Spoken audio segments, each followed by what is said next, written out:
তুমি জানতে চেয়েছ এই চেস্ট এক্সরেতে হেমি ডায়াফ্রামের যে ইলিভেশন সেটার কারণ ডায়াফ্রামেটিক হার্নিয়া কিনা। এখানে আমরা যদি লক্ষ্য করি, দেখো যে হার্টও কিন্তু heart shifted to left side, মানে to the side of pathology, এবং একই সঙ্গে দেখো যে লাংসে অপাসিটি আছে। এখন ডায়াফ্রামেটিক হার্নিয়াতে শুধুমাত্র ডায়াফ্রাম এলিভেটেড হবে, এখানে তুমি লাং ফিল্ডে কোনো অপাসিটি পাবা না, 1 নম্বর। আর 2 নম্বর, ডায়াফ্রামেটিক হার্নিয়াতে ডায়াফ্রাম এলিভেটেড হবে, এখানে কোনো মেডিস্টাল শিফটিং পাবা না।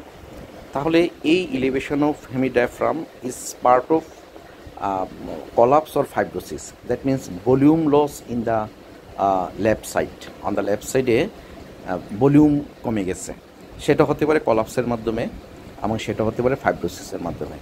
যদি এমন হয় যে ব্রঙ্কাসের ভিতরে অপাসিটি, ব্রঙ্কাসের ভিতরে কোনো tumour, foreign body or any lesion, যে কারণে এয়ার আসা যাওয়া করছে না অ্যালভিওলের সাথে, তাহলে লাং কলাপস হয়ে গেছে এবং এই যে একটা শূন্যতা, এই যে একটা ভলিউম লস, সেজন্য ওই শূন্য স্থান দখলের জন্য হার্ট শিফট হয়ে গেছে এবং ডায়াফ্রাম উপরে উঠে গেছে। টাকিয়া তেমন একটা শিফট দেখা যাচ্ছে না। তো রিলেটিভলি তুমি ঠিক বলেছ যে লোয়ার পার্টটাই প্রিডোমিনেন্টলি এফেক্টেড এবং একদম আপার পার্ট, যেটা আপার লোব, একদম টিপিক্যালি বলতে হলে আমাকে ল্যাটারাল ভিউ করতে হবে, আমরা পরে দেখছি, পরে ল্যাটারাল ভিউ আছে। তো এখানে যদি হোমোজেনাস অপাসিটি হয় তাহলে কলাপস, আর যদি হেটারোজেনাস হয় তাহলে ফাইব্রোসিস। আমরা একটু কিন্তু এটা আসলে দুই পক্ষেই যায়, পার্টলি হোমোজেনাস, পার্টলি হেটারোজেনাস। তাহলে আমরা ডিডিতে কলাপস এবং পোস্ট টিবি ফাইব্রোসিস, বিশেষ করে যদি টিবির হিস্ট্রি থাকে সেটা আমরা বলতে পারবো। Left lung collapse mainly lower lobe এবং লিঙ্গুলা, এবং অর লেফট লাং ফাইব্রোসিস। এখন পেশেন্টের আমাকে বয়সের দিকে তাকাতে হবে।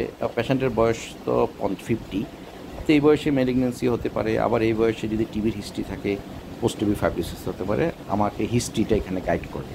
যদি স্মোকার হয়, ক্লাবিং থাকে, আদার ম্যালিগন্যান্সির আদার ফিচার থাকে, তাহলে এটা আসলে আমাকে অ্যান্ডোমোন্টিয়াল লিশন হিসাবে নিতে হবে।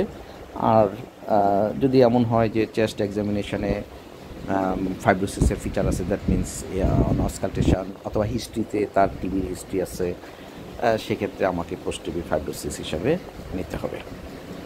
তো আমাদের যে মূল পয়েন্ট, যেহেতু এখানে লাংসে অপাসিটি আছে, it is not diaphragmatic origin, মানে ডায়াফ্রামে হার্নিয়াটা এখানে ফ্যাক্টর না, মানে কজ না।